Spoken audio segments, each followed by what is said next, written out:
प्रिय बच्चों, सुप्रभात। आज हम सब कवि नागार्जुन द्वारा रचित फसल कविता को पढ़ेंगे। फसल कविता किसके द्वारा रचित है? फसल कविता किसके द्वारा रचित है? फसल कविता कवि नागार्जुन द्वारा रचित है। किसके द्वारा रचित है? कवि नागार्जुन द्वारा रचित है। पहले तो हम सब फसल कविता का पाठ प्रवेश क्या है, इसके पहले हम कवि का जीवन परिचय, उनकी कृतियाँ और उनकी रचनाओं को पढ़ चुके हैं। आज हम सब केवल फसल कविता के प्रतिपाद्य को पढ़ेंगे। तो फसल कविता, फसल शब्द सुनते ही खेतों में लहलहाती फसल आँखों के सामने आ जाती है। फसल शब्द सुनते ही खेतों में लहलहाती फसल आँखों के सामने आ जाती है, परंतु फसल है क्या और उसे पैदा करने में किन किन तत्वों का योगदान होता है? फसल के तैयार करने में किन किन तत्वों का योगदान होता है, इसे बताया है नागार्जुन ने। किसने बताया है? कवि नागार्जुन ने अपनी कविता फसल में बताया है कि फसल को तैयार करने में किन किन तत्वों का योगदान होता है। कविता यह भी रेखांकित करती है कि यह भी बताती है कि प्रकृति और मनुष्य के सहयोग से ही सृजन संभव है। बोलचाल की भाषा की गति और लय कविता को प्रभावशाली बनाती है। कहना न होगा कि यह कविता हमें उपभोक्ता संस्कृति के दौर में कृषि संस्कृति के निकट ले जाती है। कहाँ ले जाती है? कृषि संस्कृति की, उपभोक्तावादी संस्कृति के दौर में आज के परिवेश में हमें किधर ले जा रही है? कृषि संस्कृति की ओर ले जा रही है। कविता का मुख्य भाव है कि फसल प्रकृति और मनुष्य के द्वारा मिलजुल कर किए जाने वाले सहयोग का परिणाम है। तो फसल शब्द सुनते ही खेतों में लहलहाती फसल आँखों के सामने दिखाई देने लगती है। कवि ने फसल को कृषक के परिश्रम, मिट्टी के गुण धर्म और नदियों के जल का परिणाम बताया है। मनुष्य और संस्कृति के सहयोग से ही फसल तैयार होती है, जिसे कवि ने इस प्रकार कहा है कि फसल में नदियों के पानी का जादू सा प्रभाव होता है। लाखों करोड़ों व्यक्तियों के हाथों का स्पर्श ही फसल को गरिमा प्रदान करता है। मिट्टी अपने गुणधर्म के अनुसार फसल को महत्व प्रदान करती है। तो आइए इस कविता का पहले हम सस्वर वाचन करें। सस्वर वाचन के पहले कवि नागार्जुन, छायावाद उत्तर कवि, भाषा संस्कृत निष्ठ खड़ी बोली का इसमें प्रयोग है। प्रश्न शैली, एक पंक्ति का बार बार कहना कविता में कविता के भाव को और भी आकर्षित कर देता है। इस कविता में भारत देश के कृषि प्रधान रूप को प्रकट हुआ है। यह कविता पाठक को कृषि समाज से जोड़ती है। तो आइए पहले कविता का सस्वर वाचन करें। एक नहीं, दो के नहीं, एक के नहीं, दो के नहीं, ढेर सारी नदियों के पानी का जादू। एक के नहीं, दो के नहीं लाख लाख कोटि कोटि हाथों के स्पर्श की गरिमा, एक के नहीं दो की नहीं हजार हजार खेतों की मिट्टी का गुणधर्म फसल क्या है? और तो कुछ नहीं है वह, नदियों के पानी का जादू है वह, हाथों के स्पर्श की महिमा है, भूरी काली संदीली मिट्टी का गुणधर्म है, रूपांतर है सूरज की किरणों का, सिमटा हुआ संकोच है हवा की थिरकन का। तो यह कविता का सस्वर वाचन, कविता के कुछ कठिन शब्दों के अर्थ। यहाँ पर एक के नहीं दो के नहीं, एक या दो, कोटि कोटि, करोड़ों, जादू, जादू मीन्स प्रभाव, महिमा महत्ता, गरिमा गौरव महत्व, स्पर्श मीन्स छूना, सिमटा हुआ संकोच सिमट कर मंद हो गया, रूपांतर बदला हुआ रूप, थिरकन नाच। ये कविता के कठिन शब्दों के अर्थ। आइए हम सब अब कविता के उस भाव को समझें। एक के नहीं दो के नहीं, ढेर सारी नदियों के पानी का जादू। इस कविता में कवि ने फसल के महत्व को प्रतिपादित किया है। किसके महत्व को प्रतिपादित किया है? फसल के महत्व को कवि नागार्जुन ने प्रतिपादित किया है। और कवि नागार्जुन ने यह स्पष्ट किया है कि फसल किसे कहते हैं, इसे पैदा करने में किन किन तत्वों का योगदान होता है। इस फसल कविता का यह प्रसंग है। आइए भावार्थ की तरफ। एक के नहीं दो के नहीं,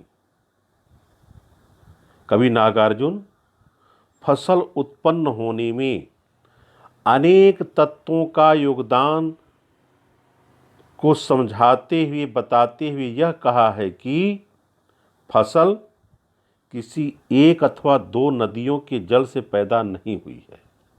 फसल एक के नहीं दो के नहीं, फसल केवल एक दो नदियों के जल से पैदा नहीं होती है, ढेर सारी नदियों के पानी का जादू, बल्कि अनेक नदियों के जल से सिंचित होकर तैयार हुई है। फसल कैसे तैयार हुई है? एक दो नदियों के सहयोग से नहीं, बल्कि अनेक नदियों के जल से सिंचित होकर के तैयार हुई है। एक के नहीं दो के नहीं, फसल को तैयार करने में एक दो हाथों का परिश्रम नहीं, लाख लाख कोटि कोटि हाथों के स्पर्श की गरिमा, अर्थात लाखों करोड़ों हाथों के स्पर्श से फसल तैयार हो पाई है। एक दो के परिश्रम से नहीं, बल्कि लाखों करोड़ों हाथों के स्पर्श से फसल तैयार हो पाई है। आशय यह कि फसल मनुष्य के कठोर परिश्रम का ही परिणाम है।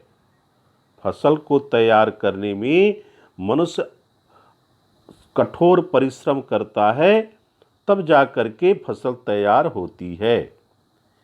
एक की नहीं दो की नहीं। आगे कवि क्या कह रहा है?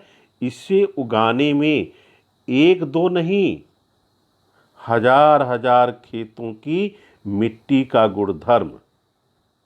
कवि कह रहा है कि इस फसल को उगाने में एक दो खेतों की मिट्टी नहीं, बल्कि हजारों खेतों की मिट्टी की विशेषताएं इसमें समाहित है। हजार हजार खेतों की मिट्टी का गुणधर्म इसमें समाया हुआ है। मिट्टी की उर्वरा शक्ति, उसका स्वाद, उसके गुण फसल में सम्मिलित होकर के हमारे सामने फसल रूप में ही तैयार आते हैं। तो प्रिय बच्चों, यह कविता का जो भाव था, भावार्थ निश्चित आपको समझ में आ गया होगा। आइए इस कविता के शिल्प सौंदर्य की तरफ। शिल्प सौंदर्य क्या है?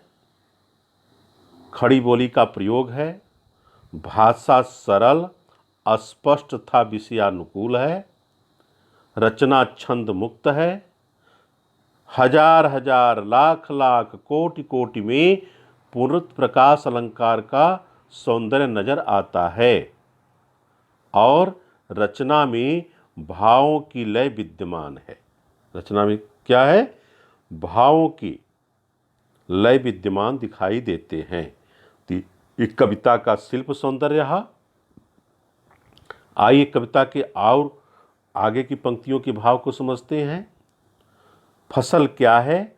और तो कुछ नहीं है वह, नदियों के पानी का जादू है वह। कवि प्रश्न करता है, फसल आखिर क्या है? फसल आखिर क्या है? फिर स्वयं ही इसके उत्तर में कवि की कलम लिखती है, और तो कुछ नहीं है वह, नदियों के पानी का जादू है वह। कवि अपने कलम से लिखता है, फसल नदियों के जल से सिंचित होने के कारण पानी का जादू प्रतीत होता है। नदियों के पानी का जादू है वह।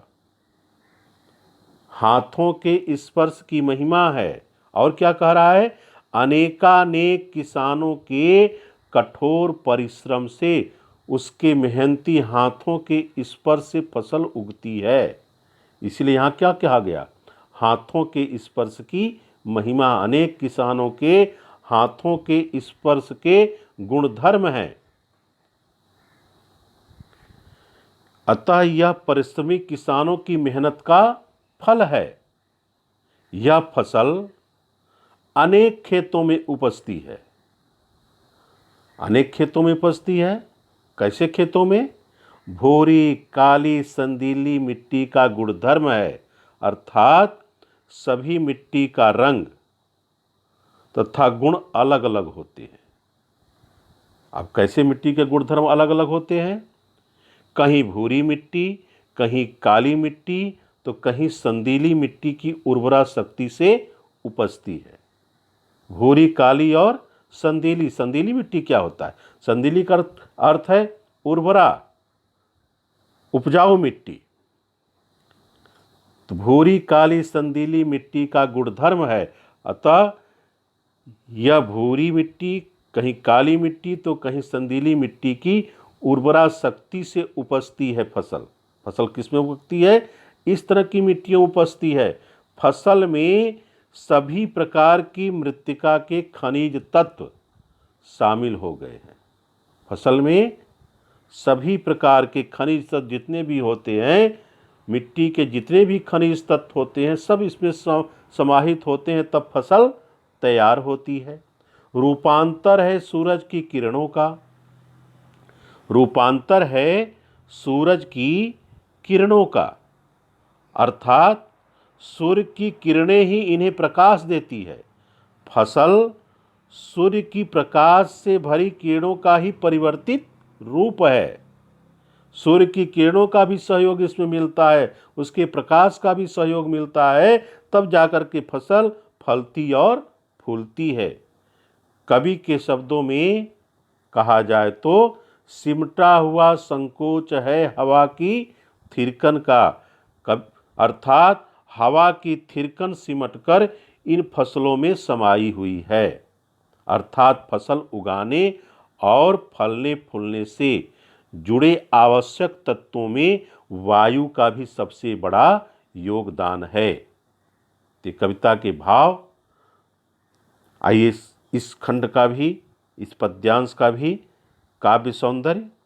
खड़ी बोली का प्रयोग है, भाषा सरल है तथा कविता में लय और प्रवाह नजर आता है। रचना कैसी है? छंद मुक्त है। अनुप्रास अलंकार का प्रयोग है।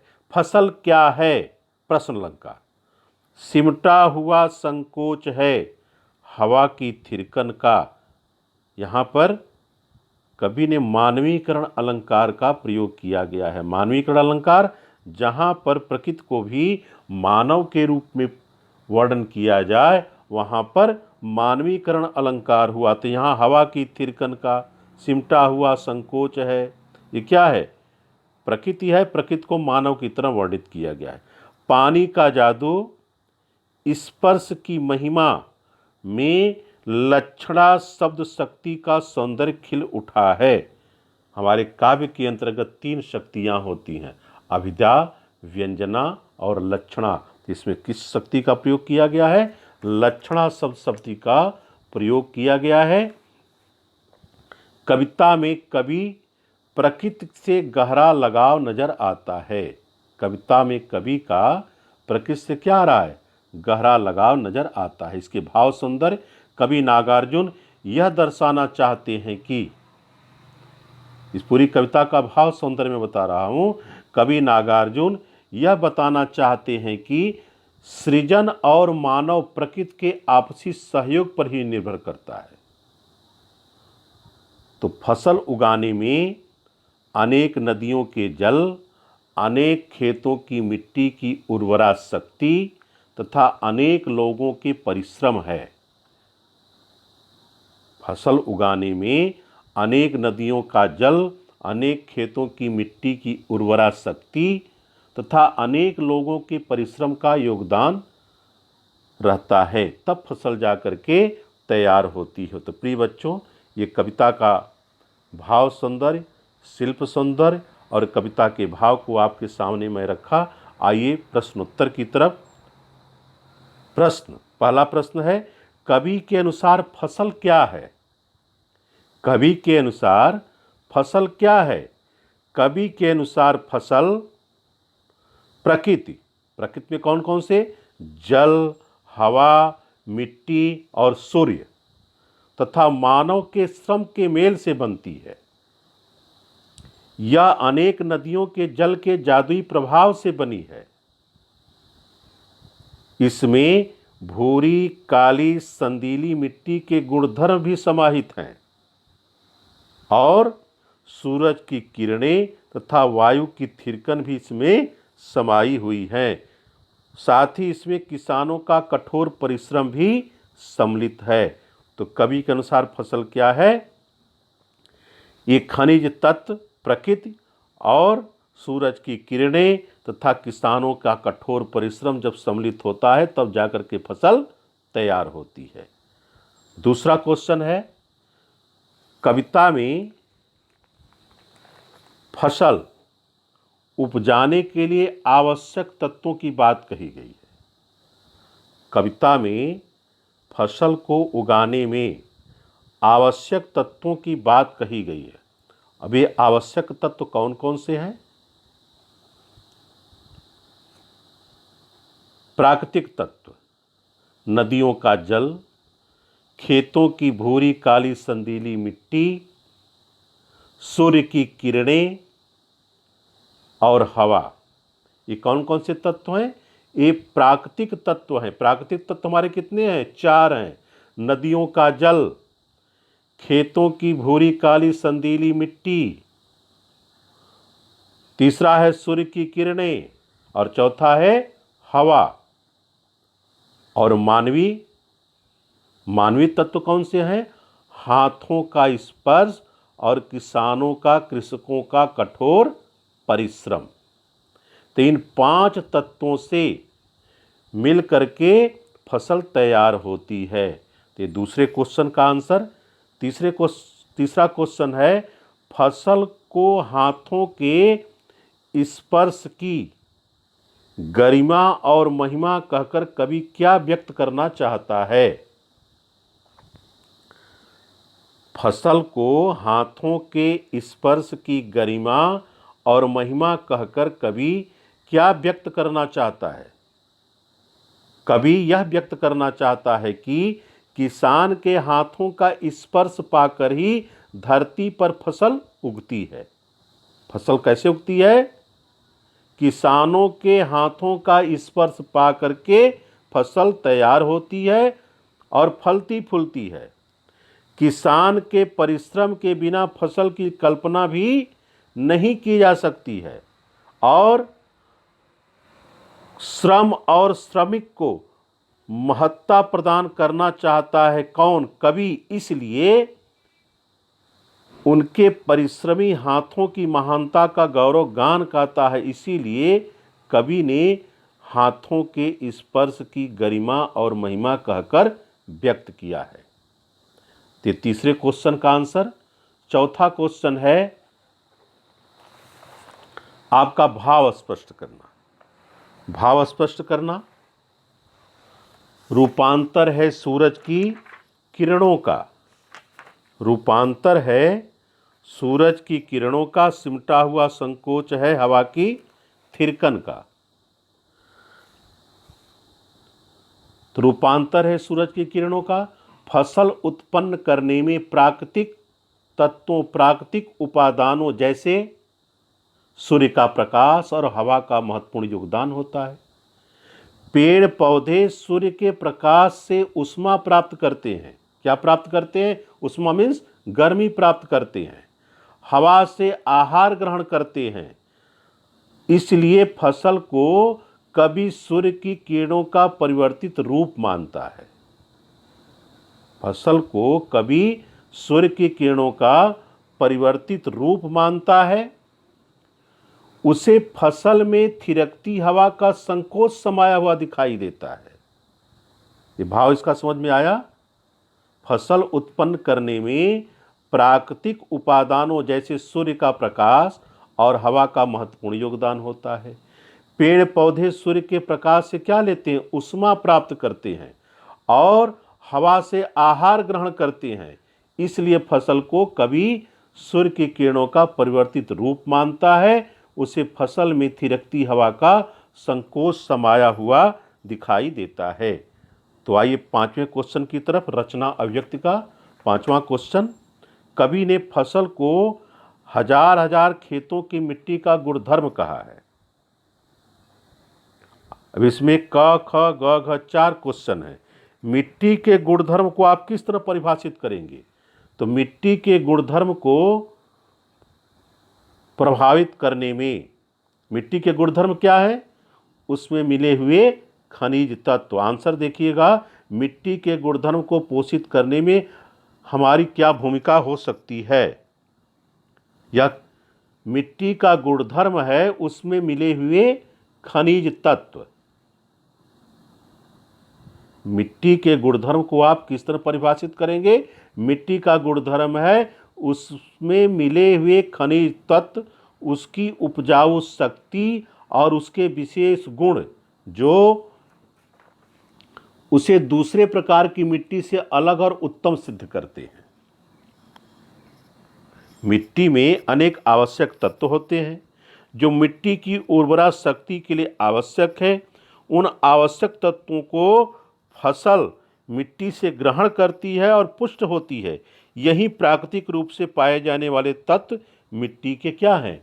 गुणधर्म हैं। दूसरा है इसमें क्वेश्चन ख। वर्तमान जीवन शैली के गुणधर्म को किस तरह आप प्रभावित करती है? वर्तमान जीवन शैली के गुणधर्म को किस किस तरह प्रभावित करती है? तो वर्तमान जीवन शैली में क्या क्या प्रभाव दिखाई देता है? वर्तमान जीवन शैली में खेती के समय रासायनिक खादों तथा कीटनाशक दवाओं का हम प्रयोग कर रहे हैं आजकल। खेती के समय रासायनिक खादों तथा कीटनाशक दवाओं के प्रयोग करके हम उसके गुणधर्म को प्रभावित कर रहे हैं। एक ही प्रकार की फसल बार बार उगाकर या मिट्टी के गुणधर्म, एक ही प्रकार की फसल बार बार उगाकर या मिट्टी के गुणों के अनुरूप वाली फसल को न उगाकर और क्या कर रहे हैं? प्लास्टिक की थैलियों और अनेक सामग्री भूमि पर फेंककर तथा फैक्ट्रियों का कचरा विषैला रसायन धरती पर गिराकर उसकी उपजाऊ शक्ति को हम खत्म कर रहे हैं।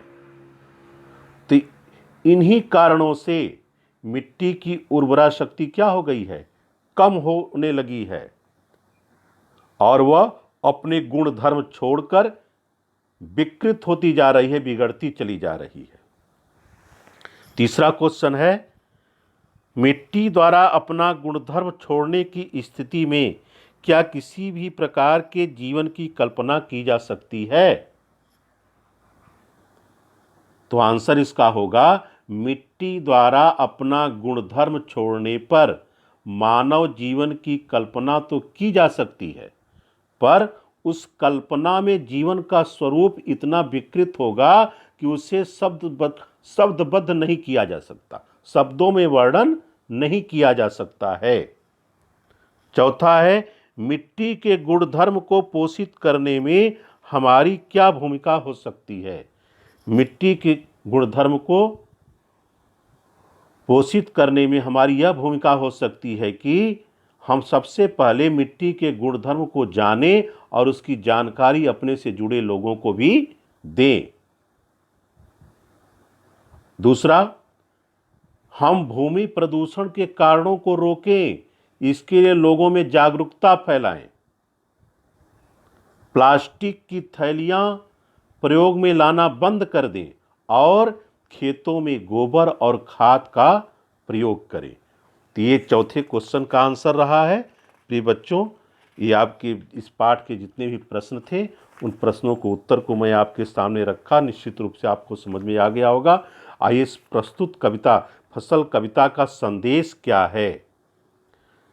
इस कविता का मुख्य संदेश यह है कि प्रकृति और मनुष्य के सहयोग से ही सृजन संभव है। प्रकृति और मनुष्य के सहयोग से ही कोई कार्य हो सकता है। कवि यह मानता है कि फसल उगाने में प्राकृतिक उपादानों और मानव श्रम दोनों का हाथ है। प्रकृति का भी योगदान है और मनुष्य के परिश्रम का भी योगदान है। इसलिए वह चाहता है कि मनुष्य इन दोनों के प्रति सम्मान के भाव को रखे। जब हवा, पानी, सूर्य की किरणें इसे बिना किसी भेदभाव के उगाती हैं। कौन कौन प्रकृति के तत्व कौन कौन से? हवा, पानी, सूर्य की किरणें जब इसे किसी बिना भेदभाव के उगाती हैं, तो उगी फसल भी किसी एक की जागीर नहीं होनी चाहिए कि यह मेरे द्वारा ही पैदा किया गया है। किसी एक की जागीर नहीं मानी जानी चाहिए। इस पर सभी का सहज रूप से प्राकृतिक अधिकार होना चाहिए। कवि का प्रकृति से गहरा लगाव नजर आता है। रचना कृषि संस्कृति के निकट ले जाना चाहती है, क्योंकि आज के उपभोक्तावादी संस्कृति में हम कृषि की तरफ ध्यान नहीं देते हैं। इसलिए फसल कविता के माध्यम से कवि ने यह सचेत करना चाहा, यह बताने का प्रयास किया है कि हम लोग कृषि संस्कृति की तरफ ध्यान दें। कृषि की तरफ जब हम ध्यान देंगे तभी हम फसल को सही रूप में उगा सकते हैं। तो प्रिय बच्चों, इस कविता का भाव सौंदर्य, शिल्प सौंदर्य और कविता का भावार्थ, पाठ के प्रश्नोत्तर को हमने आपके सामने रखा। निश्चित रूप से आपको यह समझ में आ गया होगा। फसल कविता में कवि फसल तैयार होने में कृषक और प्राकृतिक संसाधनों के उपयोग को बताया है और फसल कृषक के परिश्रम और प्राकृतिक तत्वों का प्रतिरूप माना है। इसलिए फसल कविता में कवि की कृषकों के प्रति सहानुभूति भी है और कवि उनको महत्व देता हुआ दिखाई देता है। तो निश्चित रूप से आपको समझ में आ गया होगा कविता का भाव और शिल्प सौंदर्य और प्रश्नोत्तर। इससे अति लघुत्तरी छोटे छोटे प्रश्न मैं दूंगा। उन प्रश्नों के उत्तर को भी ये कविता के भाव के अनुसार आपको लिखना है। धन्यवाद।